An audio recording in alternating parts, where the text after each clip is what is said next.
the Columbia Network takes pleasure in bringing you Suspense.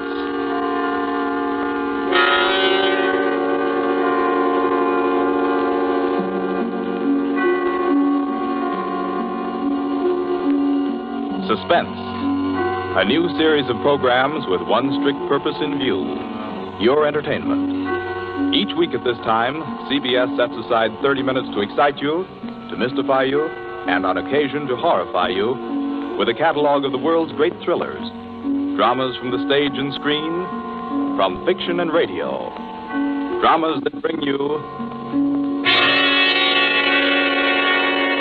suspense. This, the second offering of a new series, is a unique one. Certainly, it is one of the very few pieces of suspense literature that somehow manages to tickle your funny bone while busily engaged in tingling your spine. Make no mistake, though, nobody's kidding. CBS presents its adaptation of John Collier's well-known short story, Wet Saturday.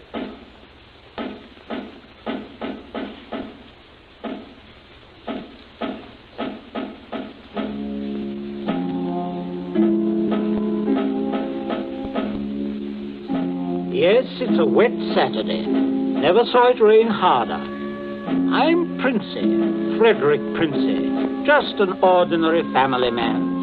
I have a son, a daughter, and a wife. I might be out golfing now if it hadn't been for the rain. I'm Mrs. Princey. I plan to drive over to the nurseries this afternoon for some arbutus. The borders, you know, but... Oh, the whole lot of them make me sick. Yes, I'm George, son and heir. I had a date to go punting. Couldn't find the blasted punt in this weather, so I'm home, too. I'm Millicent. I was going to play croquet. That's how I happened to have a mallet. Yes, that's the Princey family. We find them at home. Mrs. Princey, Millicent, George sprawled on a couch, Mr. Princey biting on a dry pipe. Their living room is dull and overstuffed. Rain beats at the windows. They are any middle-class family at home on a wet day, except for one small item. As you sit with them in the living room, you can see through the door to the sun porch a pair of men's feet, encased in black boots. They look like the feet of a curate. There's a tenseness in the room. The air is charged with excitement, but the feet are very still. Don't keep staring at them. Listen to me, all of you. Don't you see? They'd hang her. That's what they do. They'd hang her. Oh, Fred, it's too awful. Awful? It's catastrophic.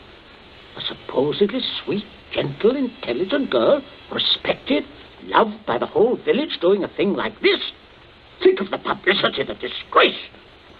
You think I'm going to resign from the bench, the vestry, sell out and live in some foggy hotel abroad? Oh, no.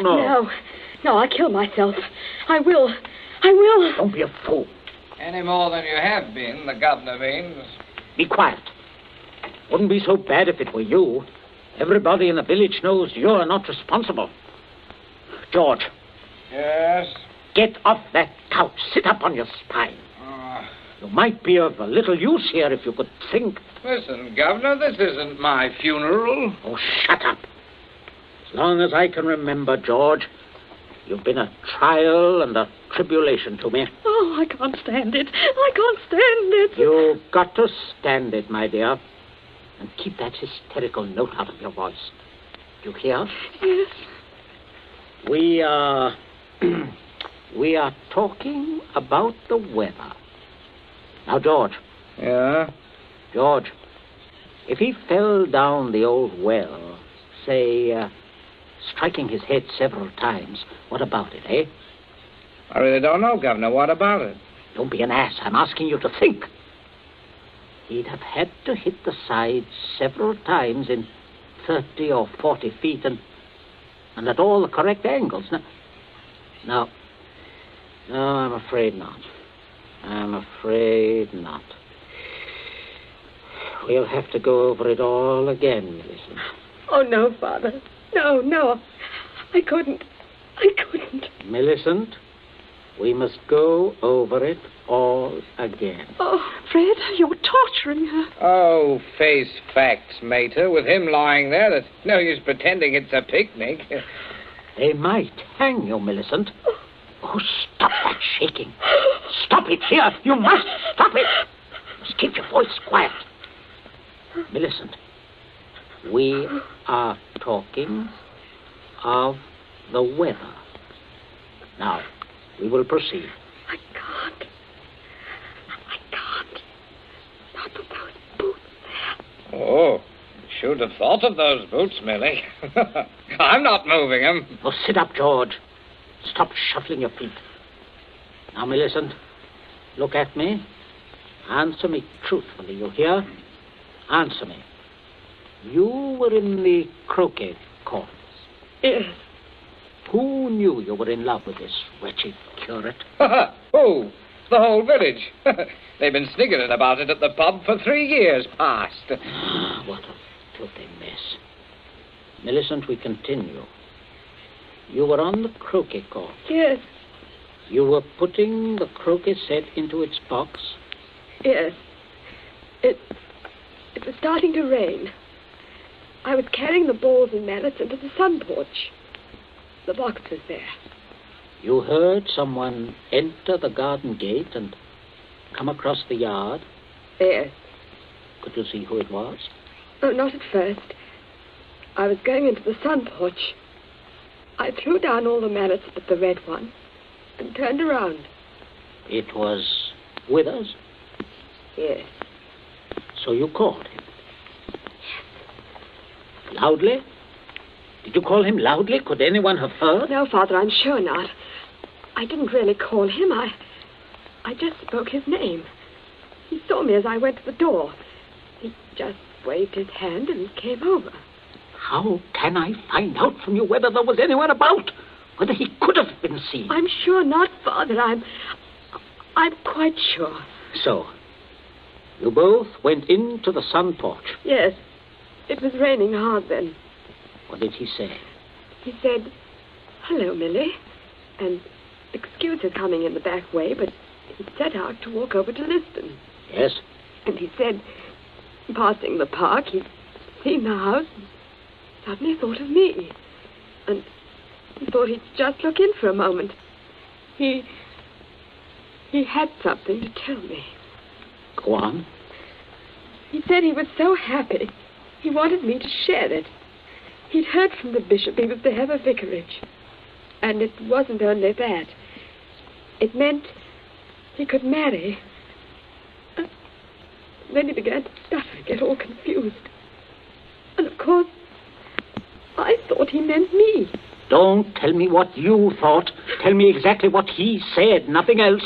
Well, oh, dear. Oh, stop crying. It's a luxury you can no longer afford. Tell me what happened. He said, no. He said it wasn't me. It's Ella Bragdon Davis.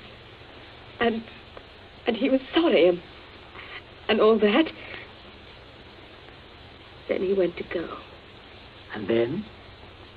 I went mad. He turned his back. I had the red mallet of the croquet set in my hand. I forgot to drop it in the box when he came. Did you shout or scream? I mean, as you hit him? No, I'm sure I didn't. Did he?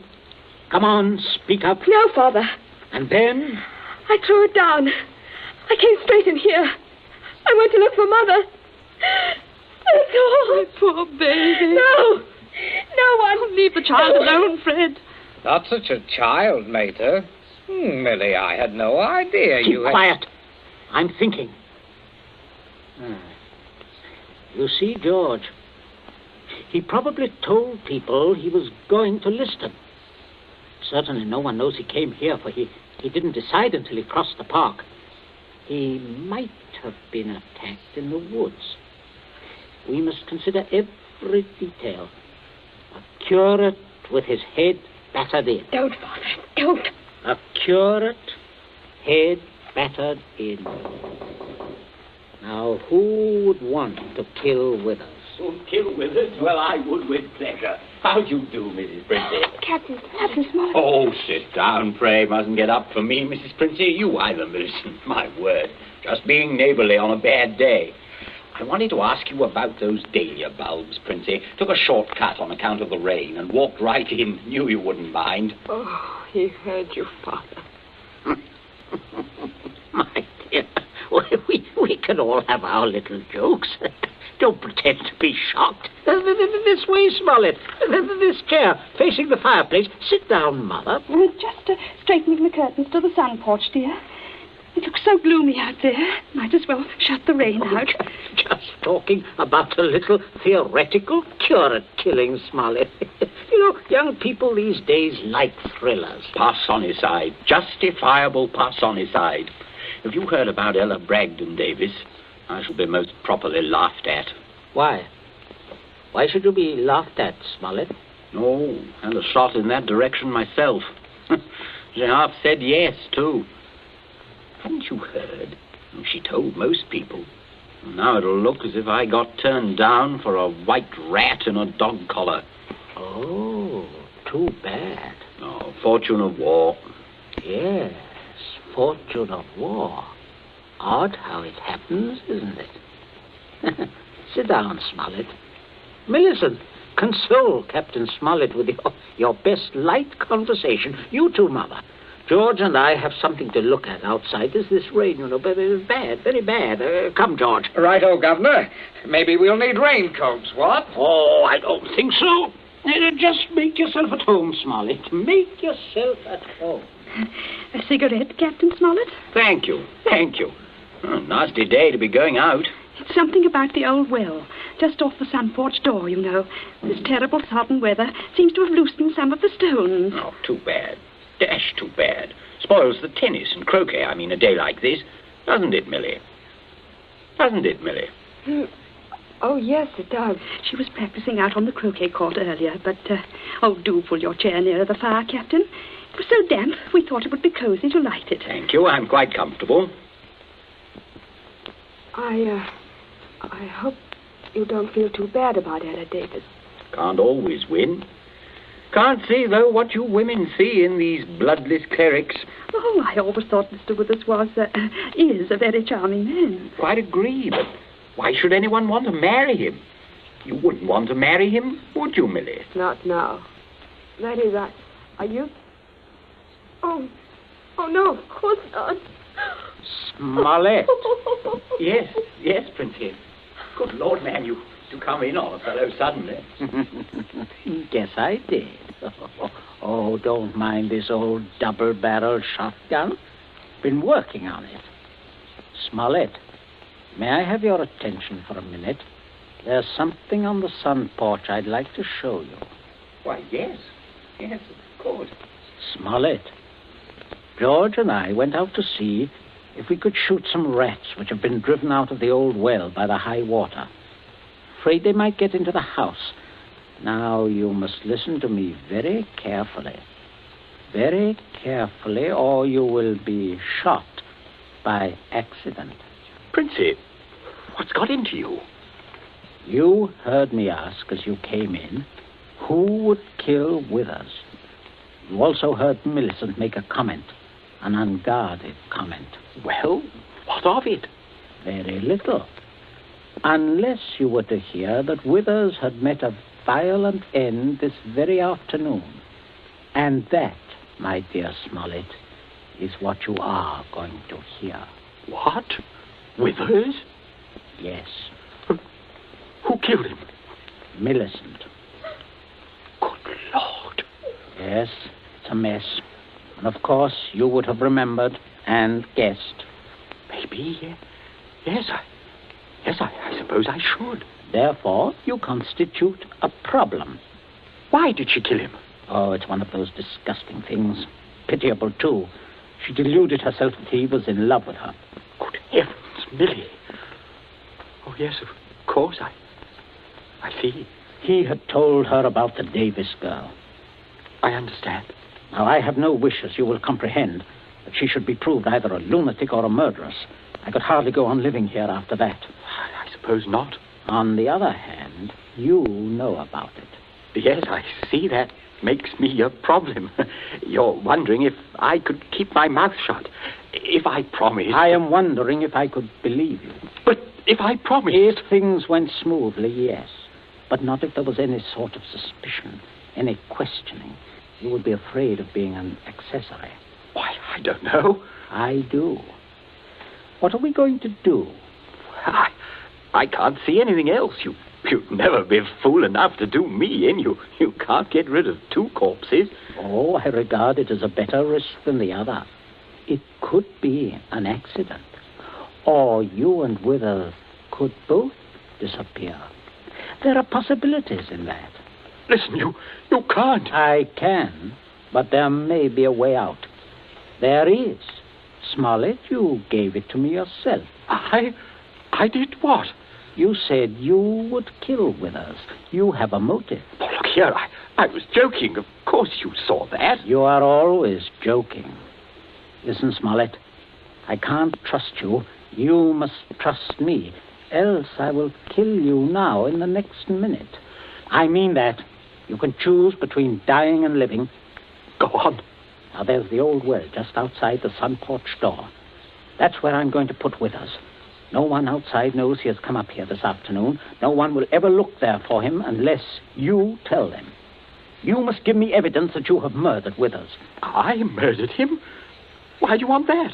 So that I shall be dead sure that you will never open your lips on the subject. I see. What evidence? George, hit him in the face.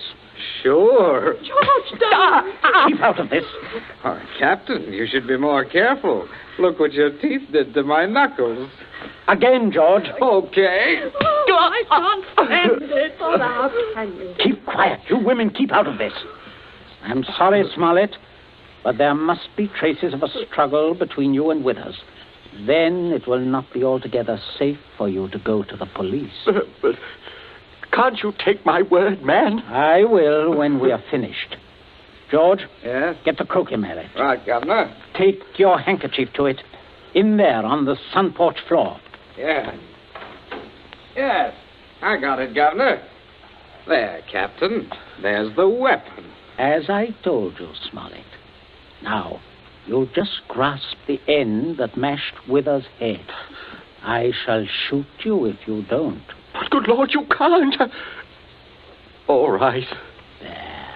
That's it. Now deposit it out by the side of the house, out of the rain, of course. No, wait, George. Yeah? First, you'd better pull a few hairs out of his head and put them under the nails of Withers' right hand. Princey, have you gone mad? Do you know what you're doing? With this gun, yes. Go ahead, George. Sorry to muss your hair up, Captain. Shut up, Smollett. There. That's all we need. Now for Withers, and we'll fix it right up. Be right with you, Governor. Smollett, you may turn around. Withers is just there in the sun porch. Draw back the curtain. Good Lord, Princey. Yes, messy. But we'll get him fixed up. Now you, Smollett, you've just got to drag him through the door and dump him in the old well. Just beyond the door, Captain. I won't touch him. I won't. All right. Stand aside. Out of range, George. Right. Only one place I want this bullet to go. Father. Oh, Father. Keep quiet. My aim's none too good. Wait a minute. That's better, Smollett. Much better. Go on now. In here. You'll have to take him outside.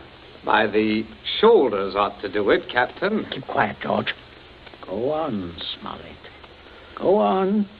You've seen dead men before. Drag him. Drag him. I'll just hold the gun here to make sure that everything goes all right.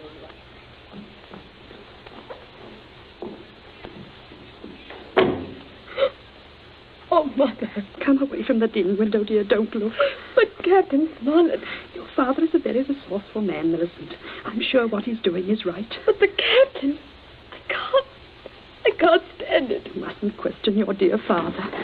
I say, are you two still at it? There's enough trouble around here without blubbering. I'm not blubbering, George Princey. So, you see, Small, everything is perfectly safe. They'll never look in our well.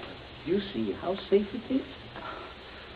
I guess it is. Oh, good heavens, man, you're dripping wet. Why didn't you slip your raincoat on? Tea ready, my dear? In just a minute, dear. I'll ring for Bridget. Yeah, exactly what you need, Smollett.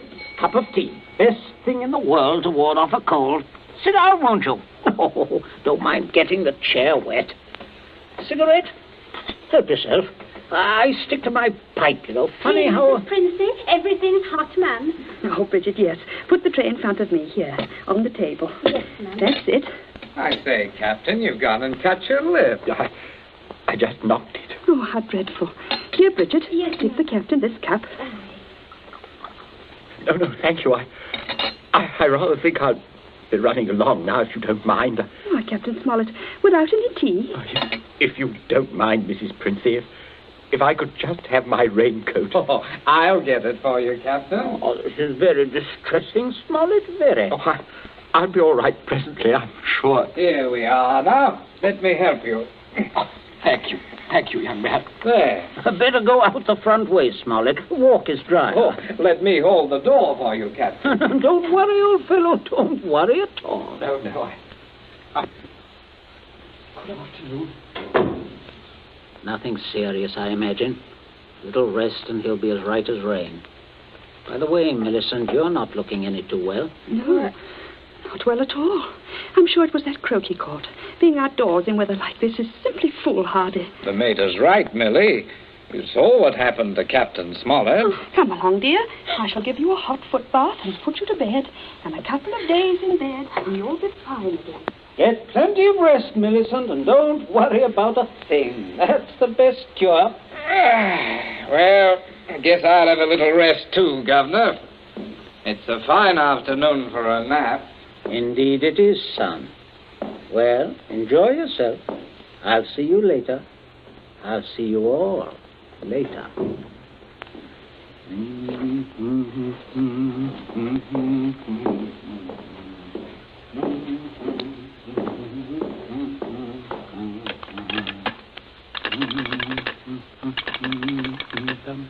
Your number, please. Oh, would you get me the police station, please? Police station. Right away, sir.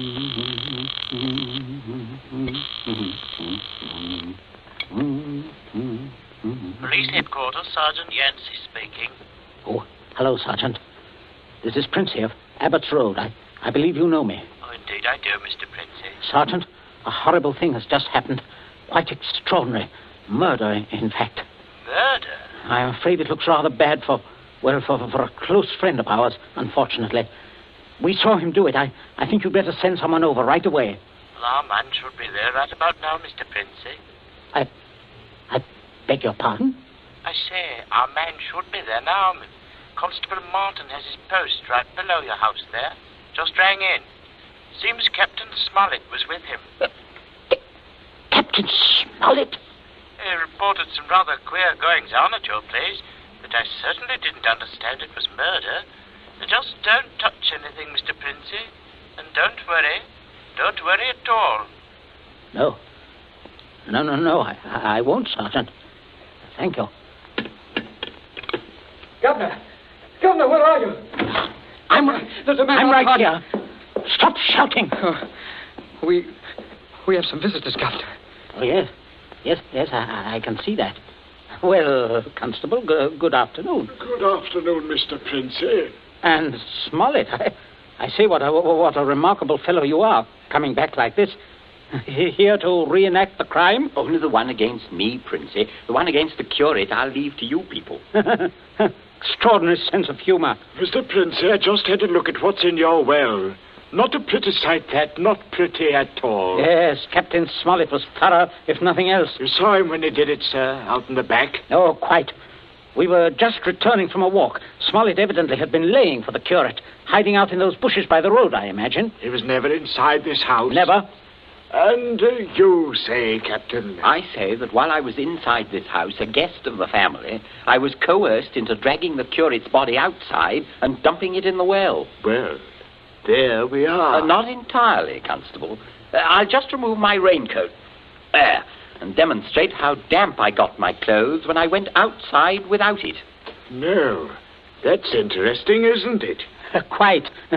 He undoubtedly removed his coat at some point between here and your post. I might as well tell you that his weapon, a red croquet mallet, is out by the side of the house. I shouldn't be at all surprised, but that you'd find his fingerprints all over it. All over the end of the mallet, Constable. The end that mashed Withers' head. And not the end I'd have had to grasp in order to do the mashing. Governor. That's a decent try, Smollett, but it won't work. There must be other evidences, Constable. You'll undoubtedly find them when you examine the body. Oh, he means my hair under Withers' nails. Well, sir, if you look carefully, I believe you'll find a few of my precious hairs under his son's nails, too. Here, what are you trying Shut up. Constable, this is an utter waste of time. So far as the violent struggle between Smollett and Withers is concerned, Smollett's face speaks for itself. Quite eloquently, I believe. Oh, but no more eloquently than your son's knuckles. As you see, Constable, a fresh abrasion. He did that on my teeth. Or did he? What? I say, or did he?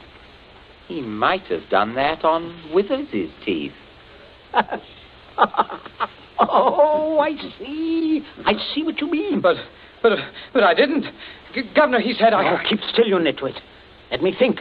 As a matter of fact, George, the more I think of it, the more I'm convinced it was your voice I heard. Quite a vigorous quarrel. Something about the curate jilting your sister. Oh, don't be ridiculous, Smollett. Very well, Princey. If your son didn't do it, who did? That's what I'd like to know. How about it, Mr. Princey? Well, that is a sticker, all right.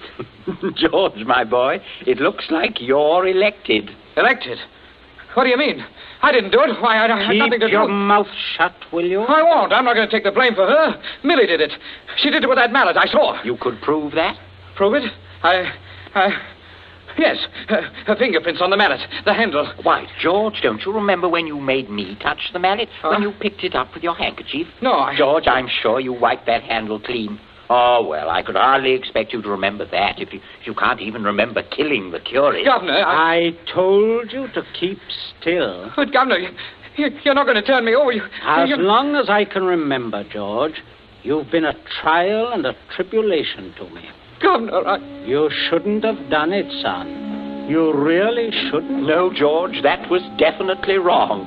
I say, Princey, I think I'll have that cup of tea after all. Nothing like it in weather like this. Wet Saturday, from the short story by John Collier. You have just heard the second in Columbia's new series, a series designed to bring you the best in thrill entertainment. Outstanding dramas from the field of fiction and radio, stage and screen. Dramas of pure suspense.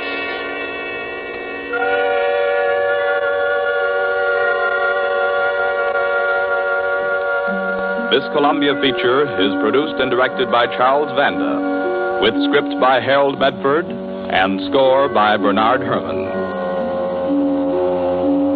Be with us again next week at this same time when we present Suspense.